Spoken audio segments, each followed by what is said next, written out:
Fatima Cigarettes. Best of all king-size cigarettes brings you Dragnet on both radio and television.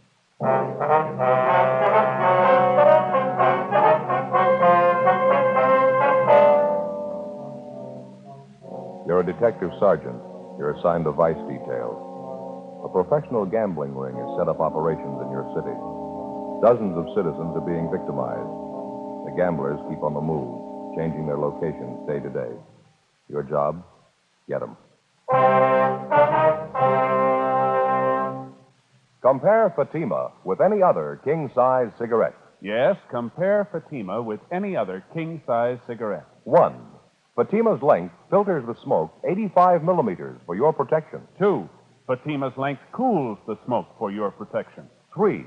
Fatima's length gives you those extra puffs, 21% longer than standard cigarette size. Fatima gives you more for your money. And in king-size Fatima, you get an extra mild and soothing smoke, plus the added protection of Fatima quality. Buy Fatima in the bright, sunny yellow pack. Best of all, king-size cigarettes.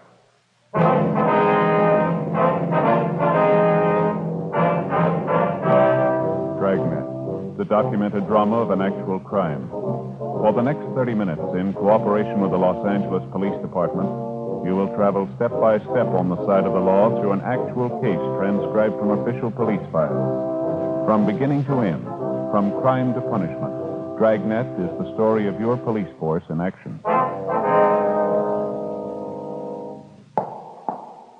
It was Monday, February 9th. It was foggy in Los Angeles. We were working the day watch out of vice detail. My partner's Bill Lockwood. The boss is Lieutenant Bingham. My name's Friday. It was 4:20 p.m. when I got to the second floor of the old Central Jail building. Vice detail. Hi, Bill. All right, Bill. You show up yet? Yeah, waiting in the next room. Oh, fine.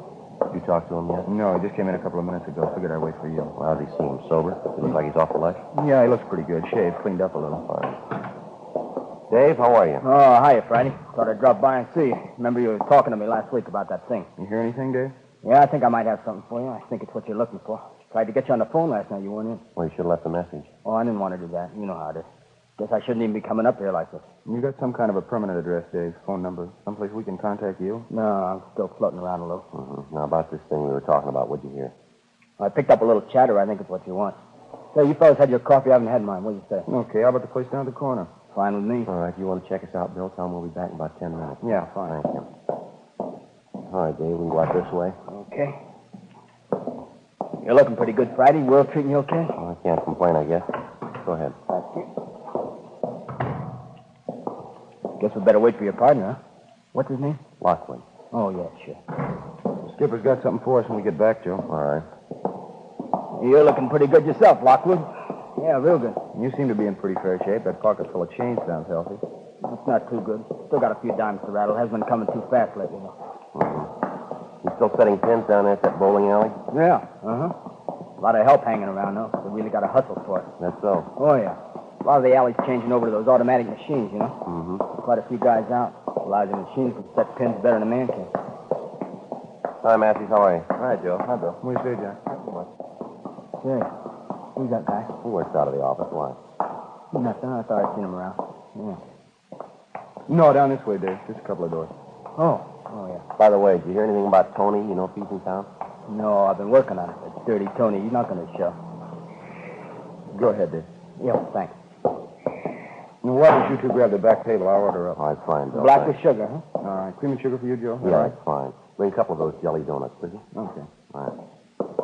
Well, what's the story, Dave? What do you hear? Well, I heard about it last night, right after I left the alley. You told me to keep my ears open, you know. Yeah. Said you figured there might be something on that new bunch hanging around the bar down from the alley. You figured they might tie in with a new bunch of high rollers in town. Yeah. What'd you pick up?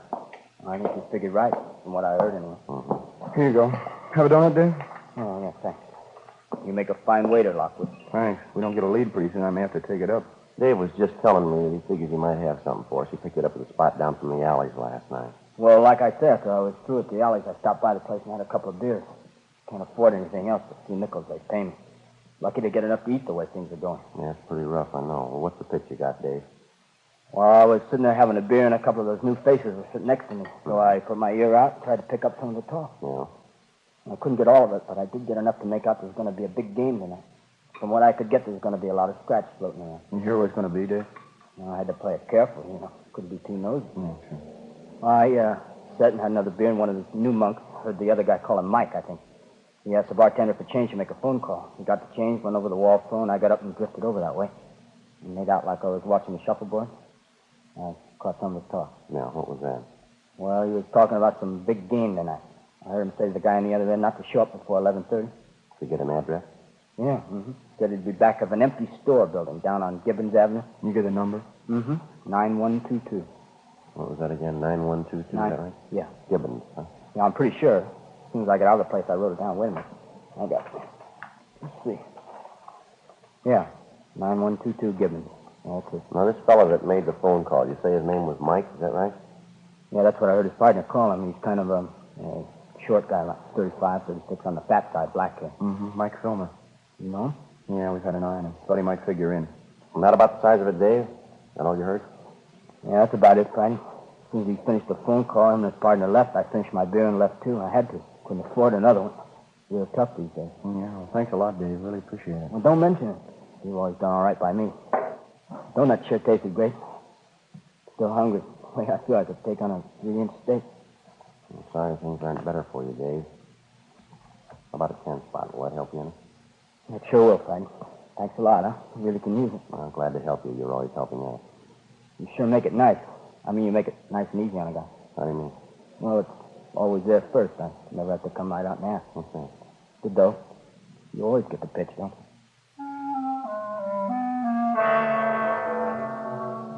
Almost a month before, we had begun receiving complaints about a newly established gambling ring which had set up operations in the city. After the first few complaints, we succeeded in identifying some of the men involved in the ring and also some of the places they frequented.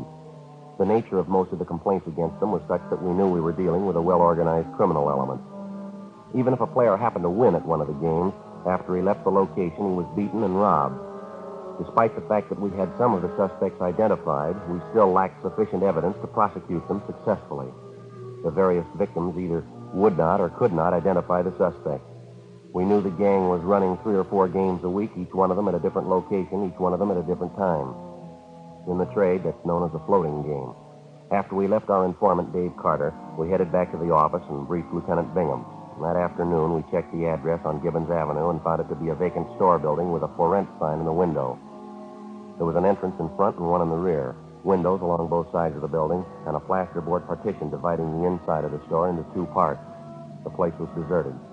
At 10 o'clock that night, Bill Lockwood and I staked out in our car down the street from the store. Sergeant Fred Taylor and Jack Matthews were staked out in their car from another point of observation. We were in constant touch with each other by 3-way radio. 10:30, 11 p.m., 11:30. 1K87 to 1K80, come in. 1K80 to 1K87. Go ahead. Joe, did you notice the lights come on in the back of the store a minute ago? Yeah, 2 men. They went in the back way, parked their car just down the street from us here. You see anything else? Car just pulled up down the street from us. 2 men getting out, heading for the store. Joe, just a minute. Yeah, they're going that way. Yeah, I see. They're going around the back, Joe. Looks like it's going to pay off. Let's sit on it a while. KMA 367. We waited. 11:45. A blue pickup truck pulled up and stopped a short way from the front entrance to the store. We saw 2 men get out and go around to the back of the truck and unload half a dozen large boxes, which they carried around to the rear entrance of the place. One of the men came back, got in the cab of the truck, and sat there. Midnight, 12:15 a.m. Over a period of half an hour, we watched 18 persons arrive from different directions and enter the store from the rear. 12:30, 1 a.m. There were no new arrivals. We waited. 1K87 to 1K80, come in. 1K80 to 1K87. Go ahead. Not much activity down here, Joe. Looks like it's pretty well set. What do you think? Yeah, I think we might as well hit it. Same way we laid it out, huh, Fred? We'll wait until Matthews picks up the lookout, the man sitting in the truck. Right, Joe. Jack, you want to go ahead and grab him, go away.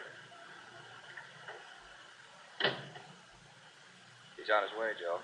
Okay, as soon as he picks him up, we meet in front of the place. Bill and I'll take the front. You cover the back. You got that? Okay, Joe. Oh, hold on a minute, will you? Yeah, Jack got him. Bring him back to the car. Okay, let's go. KMA 367. Got the car keys, Joe? Yeah, let's go. All right. You figure that's the best way Joe too was going in the front? Well, it's probably where the rush is going to be. When Fred goes through the back, they're sure to start for the front.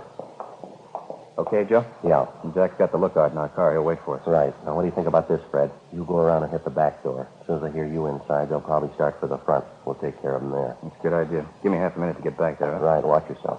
All right, Joe. Let's go.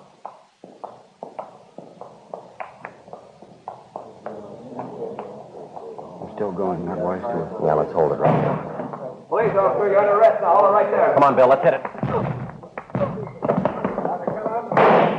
Shots, Joe. Yeah, come on. All right, get back there, Wally. Get back. Police officers. Come on, back against the wall. Going out the windows, Joe. Fred. I think get back against the wall, all of you. All right, I'll cover him. You get back and see what happened to Fred. Right. All right, mister. With the rest of them there. Back against the wall. All right, I'm going. What's the beef about anyway? Just All right, having a all little of you. game? Turn around. Face the wall. Put your hands against the wall. What's the pitch anyway? Treating us like a bunch of thieves. You're just having a little fun. No harm done. Joe. Yeah, did you find Fred? What happened? He's been shot, hurt bad. Matthews is in with him now. I'll call the ambulance. Get some help. All right. All right, you two. In with the others. Back against the wall. What's the beef? Sure a big noise about nothing. We're here to play a little cards, friendly game, just $1 limit. Nobody ever gets hurt. We're all friends. Is that why you carry guns? 1:20 a.m. The ambulance arrived, and Sergeant Fred Taylor was taken immediately to Georgia Street Receiving Hospital in a critical condition. He'd been shot twice through the upper portion of the chest. He'd been unconscious from the time of the shooting. Who the assailant was, we had no idea. The crime lab arrived at the scene and began their preliminary investigation. Meantime, homicide officers had arrived, and all units in the area were assisting in the investigation, making a house-to-house canvass and checking all backyards, alleys, and unoccupied buildings for possible suspects in hiding. Out of the total number of men present in the store at the time of the shooting, Bill and I had been able to detain 9 of them. The remainder had either scrambled outside windows or the rear door and then apparently made their way over back fences. The 9 we did get were taken downtown for interrogation. All of them had been searched, but no weapons had been found. Bill Lockwood and I remained at the scene assisting the homicide officers. 2:05 a.m. An additional 4 men who'd been present at the gambling game that night were picked up in the area, transported downtown, and held along with the other 9 at homicide detail. 2:20 a.m. Bill and I were called downtown to assist in the questioning. We got nowhere with the first 3 suspects. It was the same with the 4th. You expect us to believe that, Mike? Well, it's the truth. I don't know anything about it. Now, look, Mike, let's put it on the table, huh? We listened to your line of chatter down at the store when we made the pinch. We heard it all. Now, let's get on to facts. I told you everything I know, no different than the other guys you picked up. I heard there was going to be a game tonight, so I came down. Who'd you come down with? How'd you get there? I drove, came by myself. Where'd you park your car? About 2 blocks away, a little alley there, by a gas station. You're a liar, mister, and you know it. Well, it's the truth, so help me. If I knew there was going to be trouble, I wouldn't even have showed up. I play a few cards, sure. I don't go in for heavy stuff, though. I haven't got anything to do with the game. You're a liar. You can't say that. Now, you show me where I've lied to. You tell me. We were staked out on that place tonight, Mike. It was a little past 11:45. You drove up in a blue pickup truck. Another man was with you. You were driving. Oh, no, you got it wrong. No, we haven't got it wrong. You parked that truck about 10 yards down the street from the front of the store. You got out first. The other man followed you. You unloaded 6 large cartons from the truck. Some of the equipment we found on the store. You took it around back and into the rear door, didn't you? You got it wrong. It wasn't me. It couldn't have been me. Come off it, Mike. The man you were with, we've got him down the hall. The other officers have talked to him. He gave him the straight story. But I didn't come with any other guy. Now, will you listen to me? I knew some of them there. I'll admit that. I came by myself. Now, you listen to me, mister. You get this through your head. Get it once and for all. This isn't a gambling beef anymore. Somebody's been shot. He's been hurt bad. Well, that's not my fault. I didn't shoot him. I don't know anything about it. You know more than you're telling. You lied about coming there in that truck. We saw you. Something else. The truck's been checked out. It's registered in your name. Now, you come up with an answer for that one fast. Well, I don't get it. Maybe my truck is down there. If it is, I don't know how it got there. You're in a jam, Mike. This isn't any misdemeanor rap. I think the sooner you realize that, the better it's going to be Look, for you. You don't have to tell me it's serious. I know that. Now, what do you want from me anyway? You know what we want. You know the answers, and we want them. You're part of that gambling setup. We know that. We know who was there tonight. Everybody. We want the names of every one of them. Now, either you got the answer to that shooting or somebody in that crowd has. We're going to get the answer, Mike. Don't make any mistake about it. We're going to get it. Now, what do I have to say to convince you you're talking to the wrong guy? Not according to the man they got down the hall, the one in the pickup truck with you. He gave us the whole story. You hired him to help you tonight. You were going to pay him $20. He helped you haul the equipment to the store, and he was supposed to be the lookout at the front door. It ties in all the way. How about it? All right. Now, you've been calling people liars, huh? Well, he's the liar. The whole lousy story is nothing but a lie. All right, keep quiet. Friday talking. Oh, yes, sir. Oh, all right. Yeah. Okay, thank you. Now, you listen, Mike. Here's a piece of advice. You make up your mind. Now, how do you mean make up my mind? I'm trying to cooperate. You don't believe me. I'm trying to help you out every way I can. I'm only too glad to give you a hand. I know you got a tough job. You got my Now, sympathy. don't you worry about us, mister. From here in, start worrying about yourself. You're going to do a lot of it. I don't know what you're talking about. That policeman, he just died.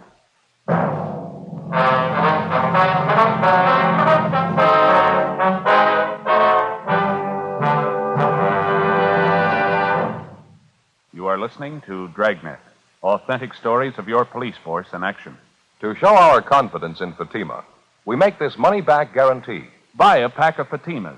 Enjoy Fatima quality, extra mildness, and superbly blended tobaccos. If you're not convinced Fatima is better than the king-size cigarette you're now smoking, just return the pack and the unsmoked Fatimas by August 1st, 1952, for your money back plus postage. Fatima, Box 37, New York 1. Prove Fatima quality yourself. Compare Fatima with any other king-size cigarette. 1. Fatima's length filters the smoke 85 millimeters for your protection. 2.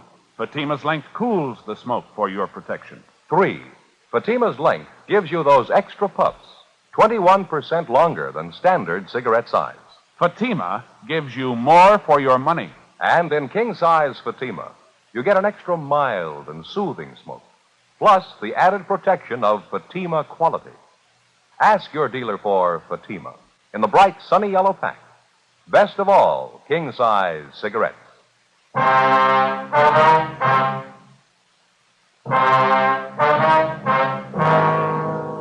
Tuesday, February 10th, 5:30 a.m. Sergeant Fred Taylor had died at approximately 5:22 a.m. Cause of death was listed as hemorrhage and shock due to the 2 gunshot wounds in the chest. Officers from the medical detail had rushed Taylor's wife from his home to the receiving hospital. She was with him at the time of his death. Unfortunately, he never regained consciousness. 5:45 a.m. While the investigation went on at the scene of the murder, Bill Lockwood and I continued our interrogation of the suspect, Mike Filmer. Another hour of questioning, and he still refused to tell us anything. We finally confronted him with the man we'd seen him arrive with at the location of the gambling game earlier that morning. Another 10 minutes of questioning, and he finally broke down. Why didn't you tell us that to begin with? Well, believe me, I wanted to. I was scared. I was scared to death. I never had anything like this happen to me before. I didn't know what to do. I didn't know what to say. All right, this is a complete list of everybody you saw there last night. Everybody who was in that game. Well, yeah, I think it covers it. Well, let me see it. All right, here you are. Yeah, just about everybody. These are the only addresses you got, just these 3 here. Yeah, that's it. No, I'm not lying now, believe me. Those are the only ones I know of. All right, so you had a hand in the game. You brought in the equipment. You were working for the house. Yeah, that's right. Then who's the boss, Mike? Who's running the game? What about it? Who's running it? Look, I've told you everybody that was there, everybody. He wasn't there that night. He couldn't have had anything to do with it. Mike, we didn't ask you that. We asked you who the boss is. What's his name? Now, how about it? We want his name. But I told you he wasn't there last night. If he wasn't there, he couldn't have had anything to do with it. Look, he's a nice guy. He doesn't want trouble any more than I do. He couldn't tell you. You let us figure that out, will you? Now, who's the boss, Mike? Does it have to be? Is that important? We wouldn't be asking you. Who is he? George Delano. Now, that's all I know about him, his name. How does he spell his last name? What's he look like?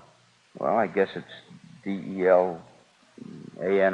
I never saw him write it down, though. I've only known him about a month, maybe 5 weeks. What's his description?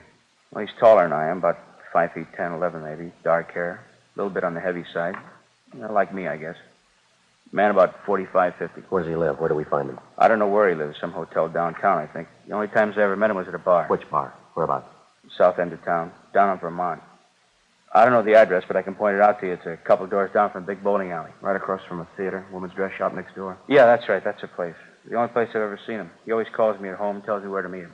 You mean to say you've been working for this Delano and you don't even know where he lives? Well, I don't know what else to tell you. I'm squaring with you. I really don't know. Friday, talk to you, man. Yeah, Sam. I'll be right back now. What do you got, Sam? Charlie Hart and I just got back from the place down on Gibbons Avenue, the store. Yeah. Thought you'd like to know. We found a gun in the back of the place hidden under a lumber pile. All right. Did you check it out? Yeah, I ran through gun records. It's registered. What's the name? George Delano. 7:38 a.m. With the new lead on the alleged boss of the gambling ring, George Delano, we interrupted our questioning of the suspect, Mike Filmer. We took him down the hall back to the homicide squad room to be held for further interrogation. We checked Delano through R&I, but we had no record on him. Then, along with Sergeant Sam Flowers and Charlie Hart of Homicide, we drove out to the address of George Delano as listed in the gun registration files. It was a small cottage in the Wilshire area. The woman who answered the door identified herself as Mrs. George Delano, the suspect's wife. She called her husband to the door. We identified ourselves, briefed him on the reason for our visit, and told him we wanted to talk to him downtown. He appeared cooperative, more than willing to come along. He got dressed. We drove him back to the city hall and took him to the interrogation room. He was well-dressed and, in his own way, well-mannered. After being told of the situation, he admitted freely that he'd been operating games at different locations throughout the city for the past month and a half. He told us that he'd employed Mike Filmer to assist him in his operations, and he also admitted ownership of the gun found near the murder scene. The gun had since been checked by Russ Camp and ballistics and found to be the murder weapon. Well, yes, it's my gun, but I'd like to explain a little bit about it. What's that, Delano? Well, number one, I admit I'm a gambler. That's my racket. I'm new to Los Angeles. I even admit I've been working a few games, but I'm no murderer. I wouldn't have any part of it. You said you were going to explain about the gun. Now, what about it? Now, look, I'd like to fill you in on everything, officers. I got nothing to hide from you. I'll tell you everything. Now? When I first came to this town, as I say, it's been about 5-6 weeks, I made a few connections, and I started running these games. For the first couple of weeks, everything went fine. No beefs, everything was fine. All I had to do was dodge you fellas, and then the trouble started in. How do you mean? You mind if I have a smoke? A little upset. All right, go ahead. You care for one? No. No, thanks. Yeah. I want to fill you in from the start. I want to clear this whole thing up. Yeah, that's what you said. Yeah. Well, as I told you, first few weeks, everything was fine. Then one night when the game was just about ready to break, a couple of punks came in, held us up. They cleaned everybody in the place, made a big haul. When was this? Where did it happen? Down on the east side. Punks took us for everything. You know how it is. Couldn't make a report to you. I just had to take it, cover the losses myself. Yeah, now how about that gun? I'm coming to it. This thing happens, and I figure that's the end of it. But no, a couple nights later, they hit again. I still can't squat. I have to stand the losses. Another couple nights, they knock us over again. Couldn't do a thing about it. Losing money. All right, every- we've heard all that. That's your racket. You can expect it. All we want to know is about that gun. Now, what's your story? I told you I was coming to it. After the third time they reached us, I hired a guard. Somebody to stand watch outside in case of another stick-up. It's the only thing I could do. Yeah? Well, so I hired some guy to stand guard on the games. Loaned him my gun in case there was any trouble. And you told him to use it in case there was trouble. Yeah, that's right.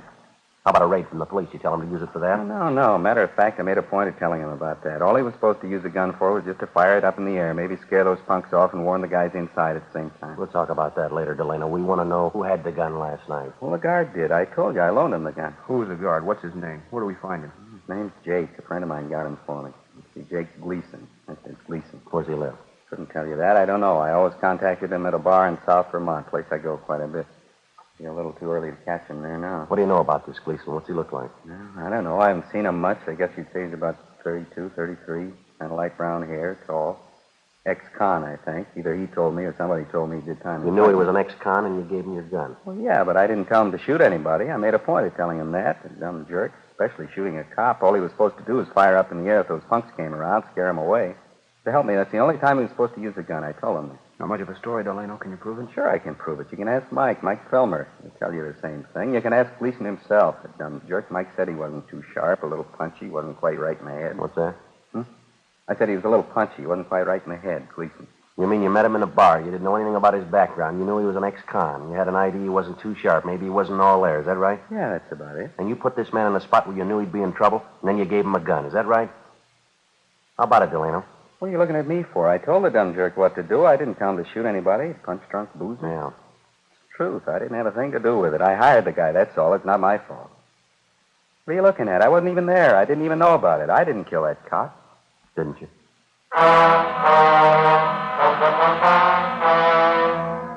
9:23 a.m. We continued questioning George Delano. He told us that he'd instructed Jake Gleason, the ex-convict, to stand guard at the rear of the store where the gambling games were held.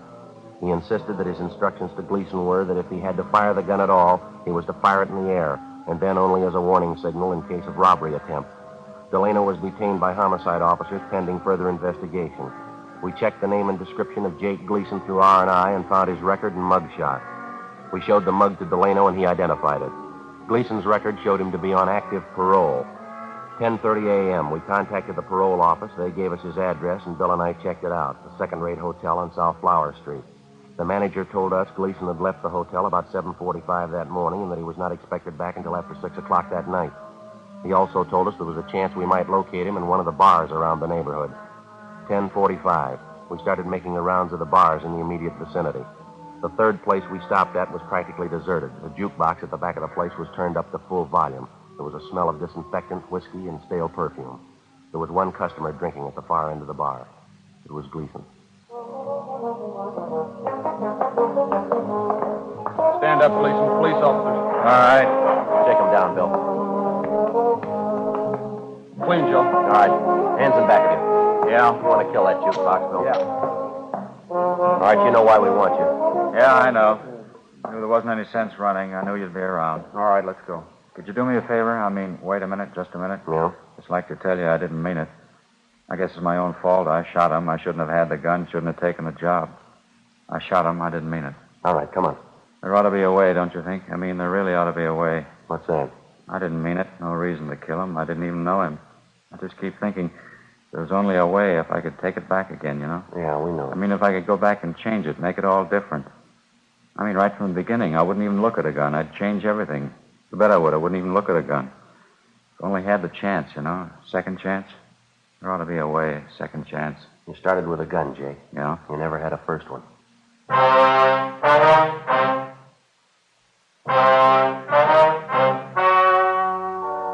story you have just heard was true. The names were changed to protect the innocent. On May 22nd, trial was held in Superior Court, Department 88, City and County of Los Angeles, State of California. In a moment, the results of that trial. And now, here is our star, Jack Webb. Thank you, George Fenneman. Friends, Fatima gives you more for your money because no other king-size cigarette can match Fatima quality. Because Fatima's length filters and cools the smoke for your protection. Gives you those extra puffs, 21% longer than standard cigarette size. I'm convinced that you'll agree with me once you try them. Get a pack of Fatimas next time you buy cigarettes. Fatima, an extra mild and soothing smoke. Best of all, king-size cigarettes.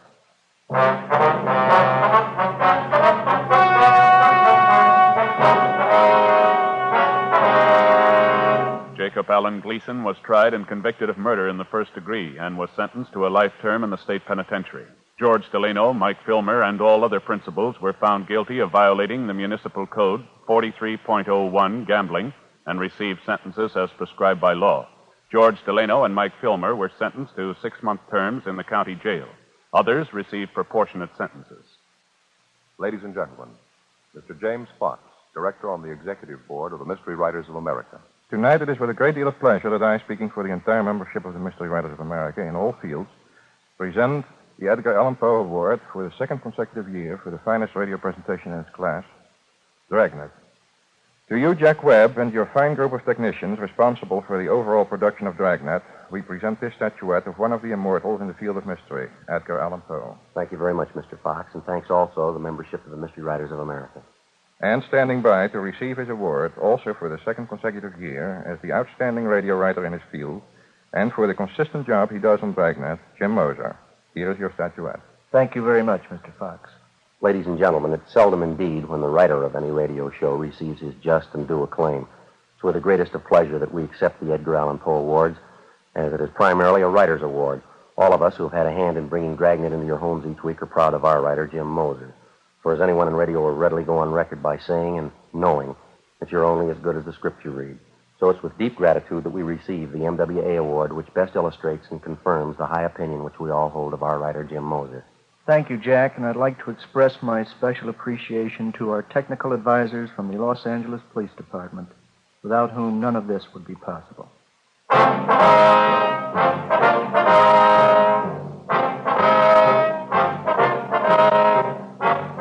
You have just heard Dragnet, a series of authentic cases from official files. Technical advice comes from the Office of Chief of Police W.H. Parker, Los Angeles Police Department. Technical advisors Captain Jack Donahoe, Sergeant Marty Wynn, Sergeant Vance Brasher. Heard tonight were Martin Milner, Eddie Firestone, Whit Connor. Script by Jim Moser. Music by Walter Schumann. Hal Gibney speaking. Fatima Cigarettes, best of all king-size cigarettes, has brought you Dragnet, transcribed from Los Angeles. Now it's Counter Spy on NBC.